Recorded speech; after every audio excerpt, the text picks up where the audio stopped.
And hello, if we are live now, I believe we are. I believe we are live now. Let's see if my mic's working. I believe we are live now. My mic's sounding a little weird. Let's see if my mic's working. I believe we are live. Okay, but anyway, all right, let's kick things off. But anyway, I'm not sure why there is maybe the internet's not working properly today, but anyway. So the mic seems to be working fine now, but let's kick things off.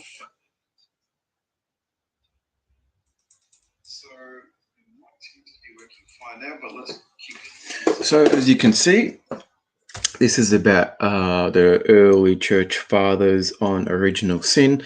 Now, I'm not going to say that all the fathers taught original sin, nor will I say that they taught Augustine's view of original sin.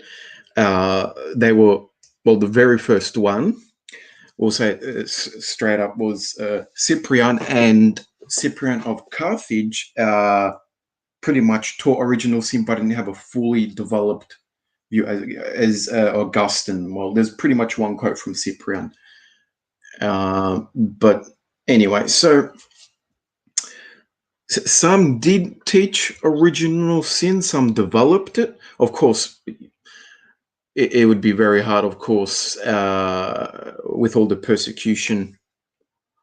There would be to develop the doctrine of original sin. And of course, some didn't have, well, the first 100 years or so, they didn't have a Bible, the New Testament to quote an Oregon quote, Psalm 51:5 for original sin and things like that. But mostly the East didn't teach original sin. Firstly, the definition of original sin is obviously in the term original. The sin from Adam is transferred or imputed to all human beings, and therefore human beings are born with this sin. So let's look out for that, those terms or usages in the fathers where we are tainted with sin because of Adam and so on. And that's the one we should look for. Also, another one is that we're corrupted with sin because of the sin of Adam. And of course, as I said before, Psalm 51:5 will be quoted by Origen, Romans 5:12-17. I forgot to put in the quotes Ambrosiasta, because he definitely did. As we, during the time of Hilary, a little bit like 350 AD and onwards, you see Ambrosiasta, an exegesis of Romans 5, and he does mention original sin. The West pretty much developed original sin mostly, and he maybe in total, maybe 2-3 fathers in the East taught original sin. Well, I got a quote from Athanasius, although I'll be honest, I don't think I have read a scholar saying Athanasius taught original sin, but from the quote, it does seem like it, but I won't say it straight up. And of course, Ephesians 2:3, that it says, by nature, man is children of wrath. Okay, so let's kick things off here. And here's the first, and we're going to use J.N.D. Kelly's works of early Christian doctrine. And so we see here, and I'll be quoting Yaroslav Pelikan, of course, in that way. So where I'm going to put it here. Okay, so we see here, I'm going to zoom in a little bit more. Now, just if a scholar or church historian says it, doesn't necessarily make it true. But if quite a few scholars say it, it makes it most likely true. Now, not every if the majority of scholars say something to be true, you obviously got to look to see, because just because the majority say it doesn't mean it's true. But if you read it yourself and see what their reasons for it are, and the reasons are plausible and valid, then I think we can probably safely say there is a good reason to believe the majority in some sort of way. And so on. And that's the one we should look. Anyway, I'm listening to the mic. The mic sounds really weird. As long as you guys can hear me, guys can hear me. Read Romans 3, right? The mic sounds a little weird. Hold on a second. I don't know why. Here we are. I'm going to check whether the mic. But no wonder I was sounding weird there.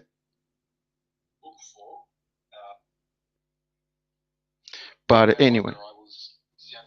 Yeah, I didn't put in the mic. Okay, so just because the majority of the scholars say so doesn't make it true. But if the ones that are well respected, the works are respected, now that's something really to accept in a sense. They're most likely true. But anyway, look. So here we see here J&D Kelly. I think Pelikan would be the best church historian. J&D Kelly probably be the second best. He was an Anglican scholar, Kelly. So he says here, it was taken up and deepened by Irenaeus, who was also the first to work out comprehensive theories of original sin and of redemption. All right. So first off, we have theories from Irenaeus of Lyon. So he didn't teach it, but he taught theories of it. Okay, so he didn't teach it. I want to be honest with the church fathers here. Just because I believe original sin, I don't want to make them all to teach original sin. I want to deal with the church fathers honestly as I can. Now, no matter who's going to look at the sources, and no matter which church historian you're going to look at, that in a sense they're going to be biased. The ones who believe original sin will try to make it the father sound like original sin, and the other ones who believe ancestral sin in the East will try to make it sound like ancestral sin. All right, so but I'm going to go with you here through the sources, and you'll see, and you'll say the quotes, and you'll see the quotes themselves. And this is what I just posted not long ago. And I'll have to blow it up here. And this is Irenaeus of Lyon. So you guys can look at it yourself that I just posted. And I looked them up, and other ones didn't really teach it. So if they don't, just because they're quoted by someone doesn't mean they've taught it. So I'll try to be honest here. So he developed theory of an original sin. So it says here, having become disobedient, he was made the cause of death for herself and for whole human race. So also Mary, betrothed to a man, but nevertheless still a virgin, being obedient, made cause salvation for herself, the whole human race. Thus the night of Eve's disobedience was loosened by the obedience of Mary. The Virgin Eve bound itself virgin through this. So, but this man who I'm speaking is this Adam. I know last time I regret I didn't get a little bit closer to the quote, make the letters a little bit bigger after watching a bit of the live stream before. And so, and this man of whom I've been speaking is Adam. If truth be told, the first formed man, we however all from him, and we are from him, we have inherited this title of sin. Okay? We have inherited his title of sin. Now, I'm not going to say straight up, but if I'm not sure what's the brackets here for, maybe it was cut out. We're not sure what it means, or if it's filled out, then maybe that's what it was meant for. But if that is inherited the title of sin, then that would be the theory of original sin there being worked out by Irenaeus of Lyon. And then indeed, through the first Adam, we offended God by not observing his command. Though through the second Adam, how we were reconciled and made obedient even unto death. For we were debtors to none except to him, whose commandment we transgressed at the beginning. So here, Irenaeus of Lyon is making us responsible for what happened there, because he's saying whose commanded we transgressed at the beginning. We weren't obviously there at the beginning, but spiritually, Adam is our federal head. So whatever Adam did, we did as well. And so when Adam sinned, we participated in that. So remember what I said earlier, the definition of original sin is because of Adam, sin is being transferred to us when we are born. And of course, we are born with sin. And so in a sense, Adam is our representative, as Christ, of course, is our representative when he died on the cross for us, substitutionary. And so that's what we kind of see the theory of original sin. Kelly says that, and I can see why. You can see it right there. So anyway, let's go to the next quote here. Not quote, but here I've got something here written, and so 175, and we see here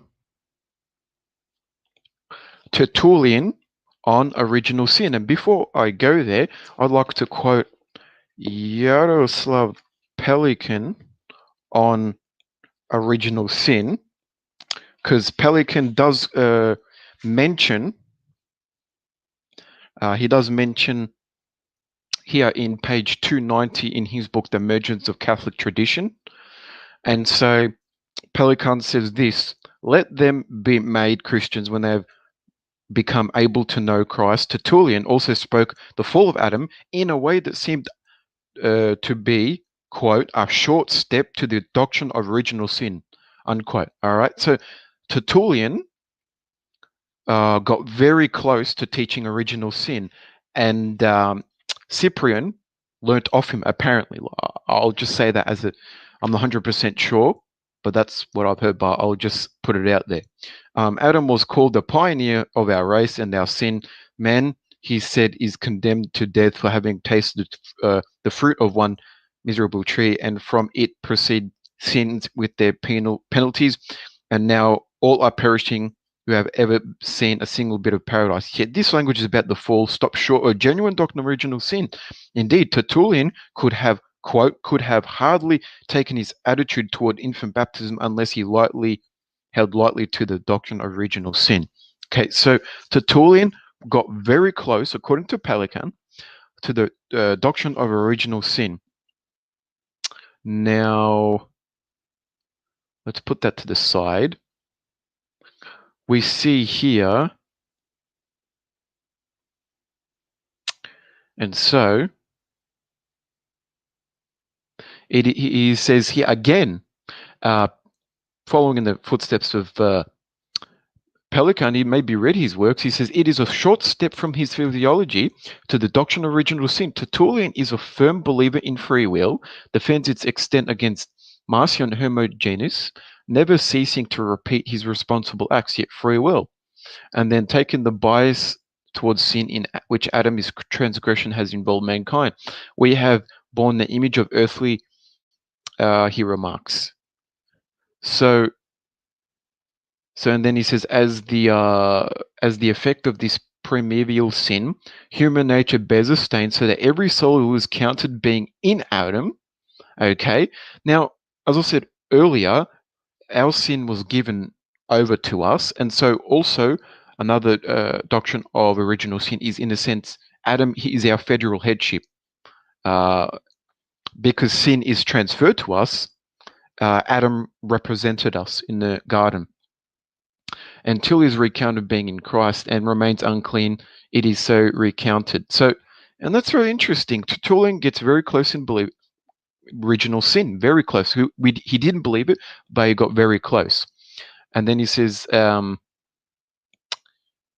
then here Tertullian takes the view that while Adam received from God true human nature and his integrity, the nature he passed onto his descendants is vitiated by inclination to sin, an irrational element he has settled in the soul.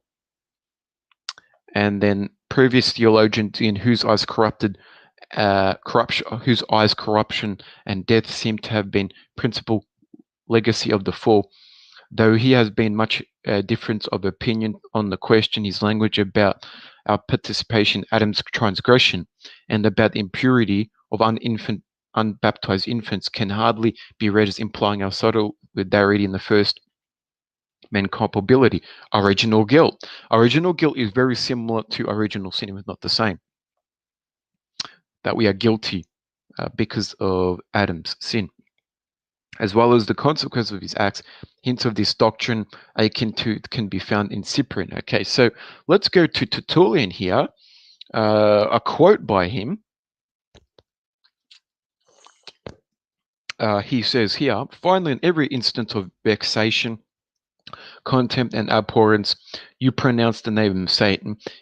He it is whom we call the ancient wickedness, the author of every terror, the corrupter of the whole world, through whom man was deceived in the very beginning. So he transgressed the commandment of God. On account his transgression, man was given over to death, and the whole human race was infected by his seed, was made the transmitter of condemnation. Now, this is not as clear, I guess, on original sin, but it's there. But I won't say he taught original sin. Maybe it was another quote there by Kelly and Pelikan saying he got close. And I did quote Tertullian there in Pelikan's work. So it's there, but he's 100% who we know. Origen here, actually, I want to read a quote from Pelikan on original sin. And he pretty much says he got close as well. Origen got close to original sin. He says here, Pelikan, in page 290 in his book, The Emergence of Catholic Tradition. In the writings of Origen, on the other hand, the custom of infant baptism was to be taken of apostolic origin. He maintained there was a tradition of the church from the apostles to administer baptism also to infants. But then he says here, but why then was it the custom of the church administered to them? I'm attempting to draw together these various considerations. He proposed to tentative answer. Infants are baptized for the remission of sins. Which sins? Or at what time have they sinned? Or how can they exist infants? The reason for washing, unless in accordance with the idea that no one is clean of filth. Not even this life on earth has been for one day. And because the filth of birth is removed by the sacrament of baptism, for that reason infants are baptized, for unless one is born again of the water and spirit, he cannot enter the kingdom of heaven. Although Tertullian seemed to have the makings of a doctrine of original sin, he did not have its necessary corollary practice of infant baptism, while Origen, on the other hand, affirmed the apostolic origin of infant baptism. He did not formulate an anthropology to account for it. So we have Origen pretty much close to believing original sin there. And we see here his quotes. The difference between original and ancestral sin is we are the sin passed down from Adam. We are held guilty and sin is transferred to us from Adam. But ancestral sin is we are, and this is from the East. The West believes original sin, and the East, the Latin fathers believed original sin, and mostly the Eastern fathers, the Greek fathers, taught and believed ancestral sin, that we are made guilty. Actually, we are, what is it? We bear the punishments or the effects of Adam's sin. So yeah, hopefully that makes sense. The doctrine of original sin is we are, Bitcoin's always annoying me. That original sin is passed down because of Adam to us, and we are born with sin. But the East, the Latin fathers, or the Greek fathers, actually, the Latin fathers teach original sin. Mostly the Greek fathers taught because of Adam, we bear the punishment or the effects of sin, but we don't exactly are born in sin. Yeah, hopefully that makes sense. So, I know there's going to mention anyway. So we'll go here with Origen here. He mentions, every soul that is born into flesh is soiled by the filth of wickedness and sin. Okay, pretty much there you could say he's in the sense taught original sin, but in a sense he got very close, apparently according to Pelikan. And we'll see what Kelly has to say. He's a little bit mixed up there in the order of the fathers, which comes first. But anyway, and if it should seem necessary to do so, he may added the aforementioned considerations referring to previous scriptures cited. We all sin. In fact, the church baptism gives remission of sin, and according to the usage of the church, baptism is given even to infants. And indeed, if there were nothing in infants which required remission of sins, and nothing in them pertinent to forgiveness, the grace of baptism would have been superfluous. Homilies on Leviticus 8:3. Exactly. Well, why did the early church believe in infant baptism? Well, of course, because it washes away sin. That's what they believed. And so, why baptize infants? Because they've got sin and they need to be washed away. Or hence they believed the sin was in the infant. Of course, hence they believed in some sort of original sin first off. And Origen argues that infant baptism is of apostolic tradition, straight from the apostles. And the first quote on direct quote from the fathers is Irenaeus of Lyon, and that's pretty much a generation from the apostles.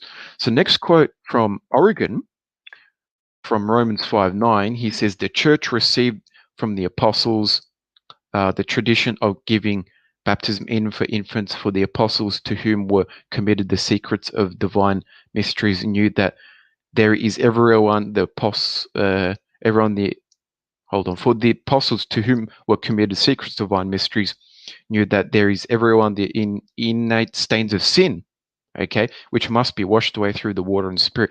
There is one where he mentions King David, Psalm 51:5 in that quote, and that's pretty much a quote for original sin. And I know that he mentions that somewhere, but I can't seem to find it. But anyway, it's pretty much there. And so, and then here, Cyprian pretty much is the first one to teach original sin, as you can see here. Hints of akin to his found Cyprian, who describes the effects of original sin. Pretty much straight away. There's Kelly says Cyprian taught original sin, or the effects of it. I don't want to. And he says here on page 291, the achievement correlation between practice infant baptism and doctrine of original sin was first made visible in Cyprian. Okay, first made visible. So, look, I don't want to say that Cyprian taught Augustinian view of original sin, but this is pretty much, there's only one quote from him, but it seems to be very clear. And it says, he had apparently been accustomed for some parts of the church to baptize infants on the 8th day after their birth, but Cyprian insisted that this was way long to wait. And this is a quote from Cyprian: if they have subsequently come to believe, forgiveness of sins is granted even to the worst transgressors and to those who have sinned much against God. And if no one is denied access to baptism and to grace, how much less right to be able to deny it to the infant who have been born recently, has not sinned except they're being born physically according to Adam. Okay, look, he's not sinned, right? It's not the sin of his own, but a sin of someone else. It's been transferred to the infant by someone else. Of course, Adam, according to Adam, has contracted the contagion of the ancient death by his first birth. The infant approaches much more easily the reception of forgiveness of sins because the sins remitted to him are not his own but of another. Okay. there it is, the quote there from Cyprian. It's who is it the sin of? Adam. Cyprian did not, in fact, elaborate these sentiments into a full-scale theory about origin and propagation, the contagion ancient of death, but he did invoke a doctrine of original sin to account for practice about apostolic credentials, sacramental validity, had no question whatsoever. Okay, so there we have it, that pretty much the first clear teaching of original sin was from Cyprian. It says, even Kelly says here, who describes the effects of original sin. In language which was become classical as wounds, the Savior came, he states, in order to heal the wounds received by Adam and the serpent's poison. And again, he speaks of baptism as cleansing from the stain of permeable contagion. Arguing for infant baptism, he states that even newborn child has never committed actual sin, been carnally born after the pattern of Adam. Now, what does carnally mean? Of course, we Reformed use that a lot, and that is pretty much to say that carnally, of course, that means he's been corrupted in a sense because of Adam, and this first nativity was contracted the contagion of the ancient of death, although the sins involved here are not of his own but someone else, that he linked transmission of sinfulness with process of generations confirmed by his pill to Psalm 51:5. There it is. Cyprian did quote Psalm 51:5, and as did Origen. I know it said, you can just look it up.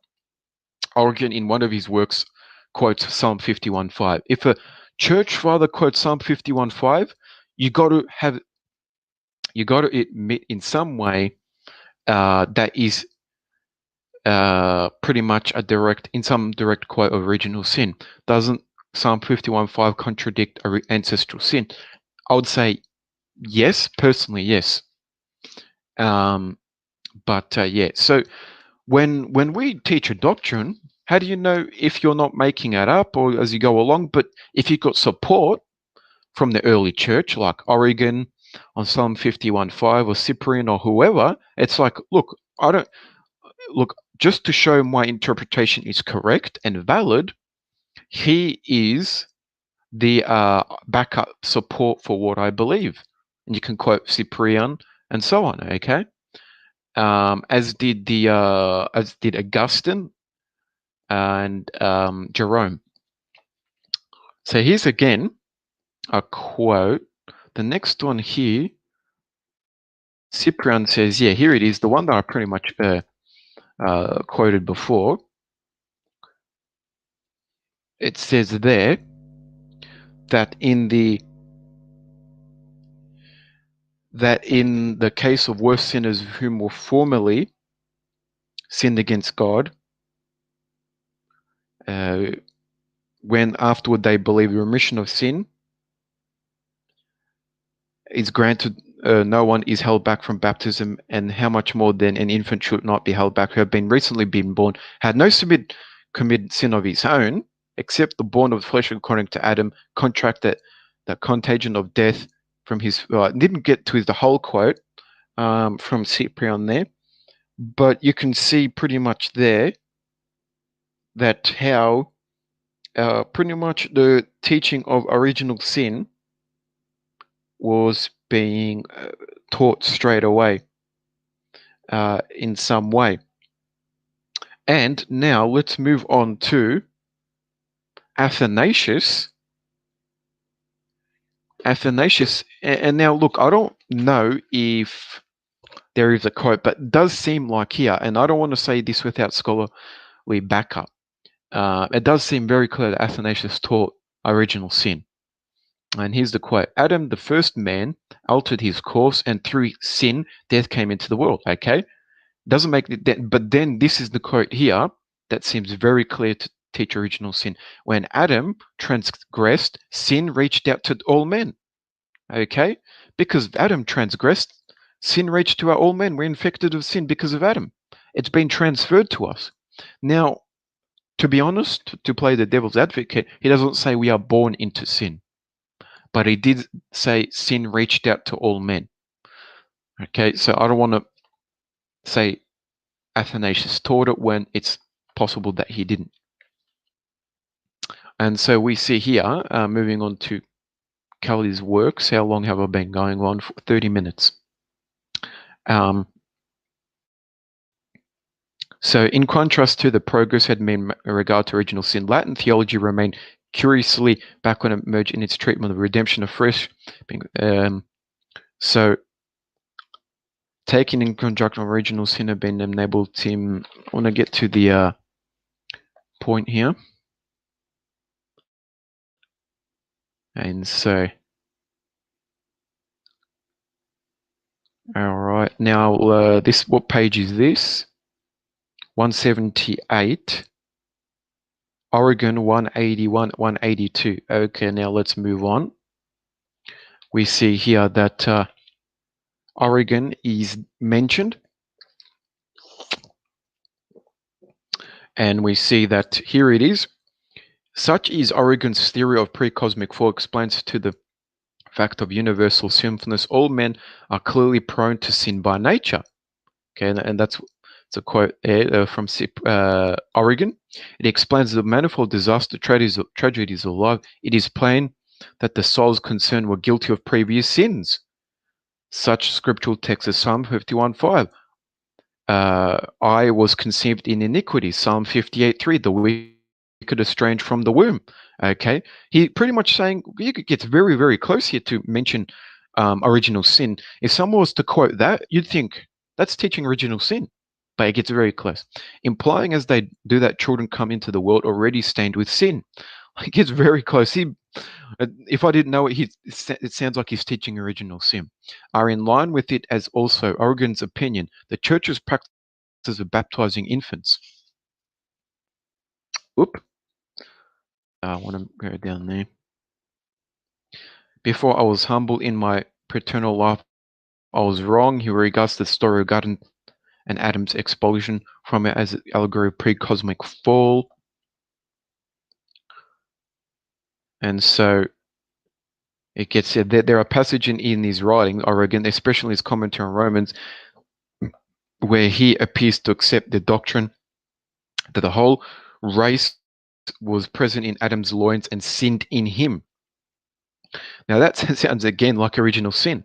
It is difficult, however, to take them at their face value, for we know that in his translation, Rufinus adjusted his teaching in interest of orthodoxy. For example, represent Origen as Romans 5:12, meaning in whom he really understood as sins, even in his commentary, however, expounding Romans 5:12 to 19, his whole emphasis on the personal sins of individuals who have followed Adam's example, other than on the solidarity of his guilt, admitting possibility that we may have been his veil of fears because we were in Adam's loins.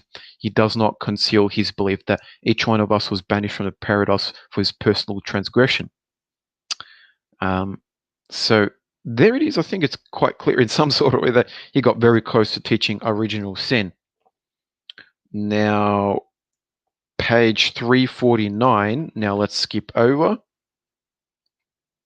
to 349. 349. Here it is. 349.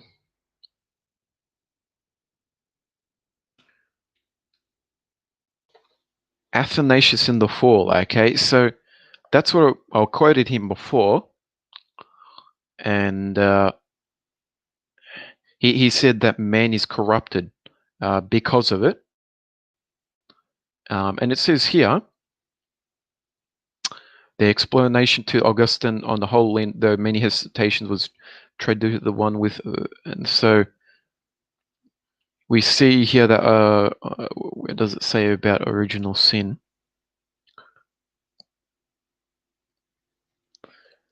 Let's go here.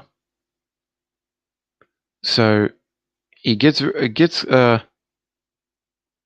so here Athanasius says here, they turned away, in other words, from him who alone is being, in the true sense, to things which have no real being of their own, so they failed. Depraved, deprived of the grace of divine image. And so Athanasius therefore teaches the wretchedness of mankind is directly traceable to our first parents' lapse. Now that's interesting. I think that's probably very similar to the quote that I mentioned before.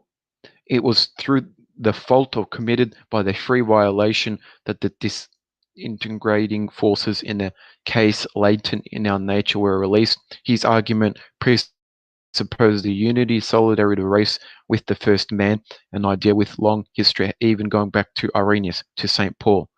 So Athanasius agrees that in Adam we all sinned. Adam represented us in some sort of way. So here it is on the side. And so he's saying here, Kelly, the Greek fathers, with their instance that man's free will remains intact in the root of actual sinning, have a much more optimistic outlook than the West. It is easy to collect passages from their works which, at any rate of a lot of later orthodoxy, appeal to rule out any doctrine of original sin. Both Gregory's, for example, as Chrysostom teach. This is pretty much the Eastern view, ancestral sin, that newly born children are exempt from sin. The latter further interprets St. Paul's statement, Romans 12:19, that many were made sinners by one man's disobedience, meaning that they only made liable to punishment and death. Okay, so the Eastern view, like the Eastern Orthodox or the Greek fathers, believed that Adam didn't transfer sin, but were transferred the punishment and death to everyone, the infants that are born. And so we see that original sin is found by inflicted on a nature is almost incidental. We can perhaps define their position first, take it for granted all men were involved in Adam's rebellious act. For Basil, for example, the purpose of the tree of knowledge in paradise for business might be tested. Gregory Nazianzus evangelizes the whole race as participating in Adam's sin and fall, and expressly claims his own weakness in the primal man displayed in the garden. And Gregory of Nyssa saying that where skins of Adam affected our nature, and so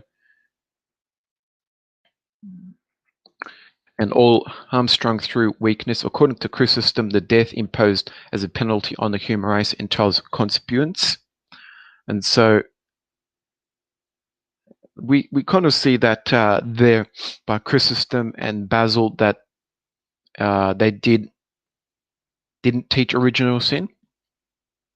Not only does he describe the humanity assumed by Christ was prone to sin as contentious to our nature, but he can write evil was mixed with our nature from the beginning through those by their disobedience and introduced a disease, just as natural propagation of the species, each animal engenders like it's so man is born from man. So Didymus, the blind, as he was called because he was blind, who speaks of ancient sin of Adam, in virtue of which all men are held under sin. Now that sounds like original sin. They contracted by transmission, the sexual union of the parents being apparently the means, but this sin we have inherited from Adam, and which as such is not voluntary, seems to him call for purification rather for punishment. Though falling short of Augustinianism, there was here the outline of a real theory of original sin. I agree, that sounds like it was there from Didymus. The fathers might well have fulfilled in given greater sharpness of definition, subject me directly canvassed in their day. So they had a lot of heresies to deal with there. And so let's see what is the 350, 54, 55, 54. Now let's move on. And here it is. Ambrosiaster pretty much teaches original sin, and he says both have must influence. So we see here that Western view of man's primitive state that one of the supernatural blessedness, according to Hilary, was created immortal and destined to share the blessedness of God himself. Ambrose argued that although Adam's body was intrinsically immortal, it halted its tendency to decay of eating the tree of life. It was Ambrose, however, perhaps inspired the Antiquants with the Cappadocians, who maintained the picture of glowing colors. Adam had been a heavenly being. Where does it mention original sin here? It doesn't really. Secondly, the solidarity of the race with Adam, with all that the notion entails, received much fuller recognition in the West and the East. An unknown author writes, assuredly we all sin in the first man, and inherent of his nature, inherent of his guilt, have been transmitted from one man to all. Adam is therefore in each of us, for in him human nature itself sin. Return to Ambrose.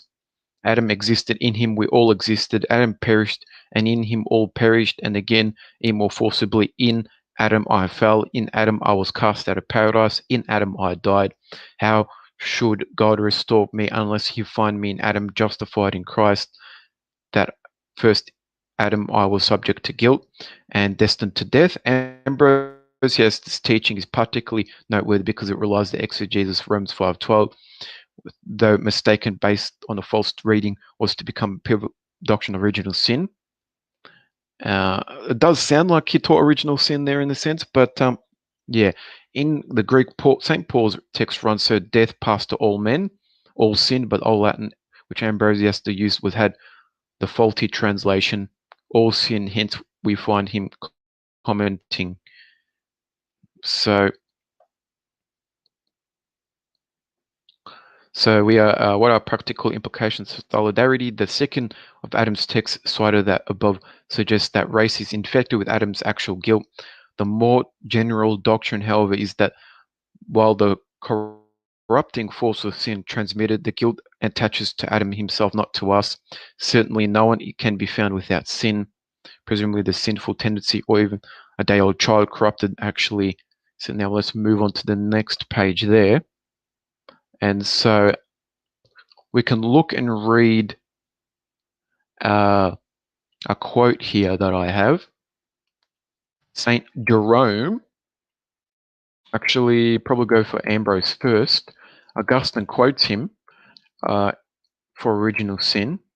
And this is what I mentioned before, quoted before. In Adam, I fell in Adam. Adam was expelled from paradise. But there's something interesting. Ambrose quotes Psalm 51:5. He says, then again, writing against the Novatians, he says, we men are all of us born in sin. Very simple, right then and there. He touches pretty much original sin. So he says here, as we say, we men are all born in sin. Our very origin is sin. It's quite clear he teaches original sin. And we can quote Pelikan here. He pretty much agrees that Ambrose taught original sin. He says where he's well, anyway, I think pretty much saying that it says here, Augustine, page 292, Augustine, who leaned from Ambrose to draw anthropological implications of doctrine of the virgin birth, leaned from Cyprian and specifically from the epistle quoted from which he called Cyprian's book on the baptism of infants to argue infant baptism. The nexus of the remedy in baptism will be urged to the very depth of evil which mankind had sunk through Adam's fall, and the practice of exorcism associated with the rite of baptism was liturgical evidence of the doctrine that children were the clutches of the devil. On the basis of Cyprian's discussion on infant baptism and Ambrose's interpretation of virgin birth, Augustine could claim that what we hold is true, the truly Christian and Catholic faith, as it was handed down of old through the sacred scriptures. So I think it's quite clear there that Ambrose taught original sin, as you can see here. And then he says, and he uses Psalm 51:5 as a backup support scripture. Behold, I was shapen in iniquity, and in sin did my mother conceive me. Hence it is Paul's flesh, body of death, even as himself, who shall deliver me from the body of death. Christ's flesh, however, has condemned sin. He experienced not by being born. So there it is. I think it's very clear there on original sin. So pretty sure all early church fathers before Augustine taught this because it's biblical. No, not necessarily. They taught because of Adam's fall, punishment. We are given punishment and the contingent of death, pretty much, but not necessarily sin. Sin was not transmitted to us. But this is the Western view, the Latin view of the fathers, such as Tertullian, or well, Origen was in the East, but nevertheless he taught. We got very close to teaching it. Cyprian, Athanasius seemed to have taught it. Ambrose, Jerome, we can see here. I'll quote him now. He says this against the Pelagians who rejected original sin. He says this: "But all men are held liable either on account of the ancient forefather Adam or on their own account. That is, an infant is released in baptism. That means the infant is in bondage to sin, of course, from the chain which bound his father. He who is old enough to have discernment set free from the chain of his own or another's sin, the blood of Christ. You must not think we're a heretic because I take this view. For the blessed martyr Cyprian." So he quotes Cyprian, the one that we just pretty much quoted before, and Augustine quoted Cyprian on original sin, whose rival you boast of being in the classification of scriptural proofs in the epistle addressed to Bishop Fidus on the baptism of infants spake this: "Moreover, the worst offenders who is previous to baptism sin much against God. Once they believe the gift of remission of sins, and no one is kept from baptism and from grace, how much more ought not an infant be kept from baptism, seeing that being born only just born has committed no sin? He has only being born according to the flesh among Adam's sons incurred the taint of ancient, and he is more easily admitted to remission of sins because the very fact not his own sins but those of another are remitted him. And so, dearest brother, if it was our decision in council that no one ought to be kept us from baptism by the grace of God, who is merciful to all and kind and good, and whereas this rule ought to be observed and kept reference to all, bear in mind, ought to much more to be observed with regards to infants and those just born, for they have greater claims in our instance to obtain mercy because they're, and then so one thing I will say, so in my discourse, that you ought to give us a new creed so that after baptizing children, to the name of the Father, Son, Holy Spirit, might baptize them into the kingdom of heaven. Or if you have one baptism for both infants and persons of mature age, it follows the infants should be baptized. Remission of sins, likeness of transgression of Adam. Okay, so after quoting Cyprian, he says the remission of sins, a likeness of the transgression of Adam. Pretty much original sin there. But if you think the remission of sins of another sin implies injustice and that he has no need of it who could not sin, cross over to Origen. All right, I think it's going to Origen to implies injustice and that he has no need of it who could not sin, cross over to Origen. All right, I think it's going to Origen to for original sin. You special favorite who says the ancient offenses committed long before in the heavens are loosed in baptism. You will then not be only led by his authority in other matters, but be following into his error also. Okay, so as we've seen, Jerome, Ambrose taught original sin. Ambrose lived at the time of Augustine, and he taught original sin pretty much there. So I think I've pretty much made my point here, and I've gone 50 minutes now, and there it is. I said I'll be short, and I am. been going 50 minutes. Usually I go over an hour, but if you guys have any questions, I will try to answer them. If not, then I can end it. But so there it is. You have it there from Kelly, J&D Kelly, the Anglican scholar, that the development of original sin, and Pelikan as well, that in some form in the early fathers, of course, in a sense, you got to have to develop the doctrine. You don't exactly expect baptism, not baptism actually, original sin to be developed straight up, although the Trinity was there from the start pretty much, but not in its detail.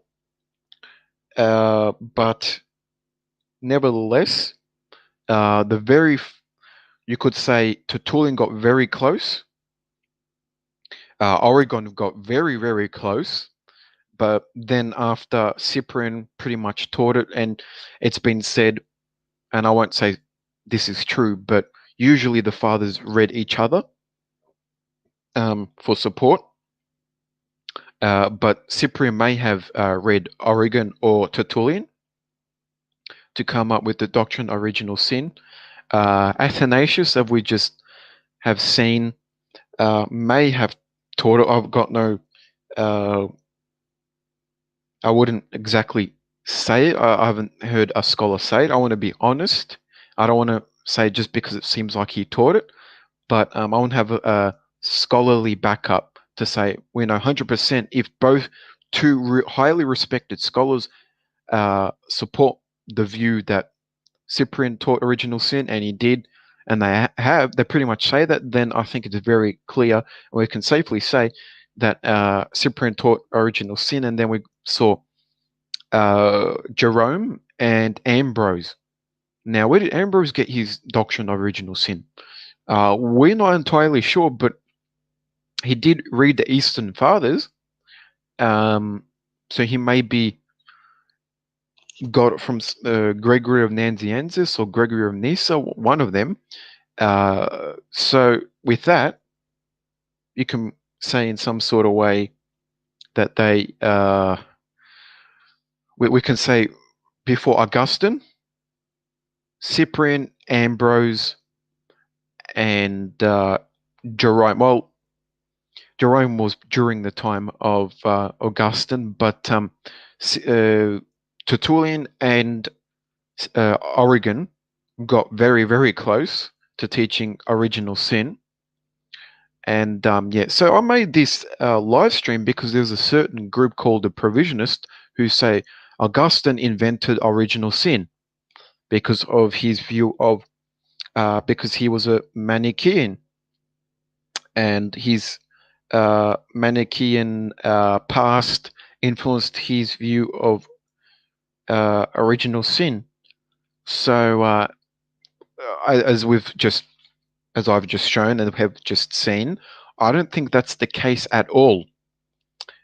Cyprian clearly taught original sin, as you can see with the quote from Origen. He got very close to teaching original sin, and so I think, well, I've got backup from the scholars here, and I think it's very clear that they agree that Cyprian taught original sin, and he pretty much got it from Tertullian or Origen. So yeah, thanks guys for listening. God bless, and my next live stream will be on the Second Helvetic Confession on Providence, and we'll go on from there.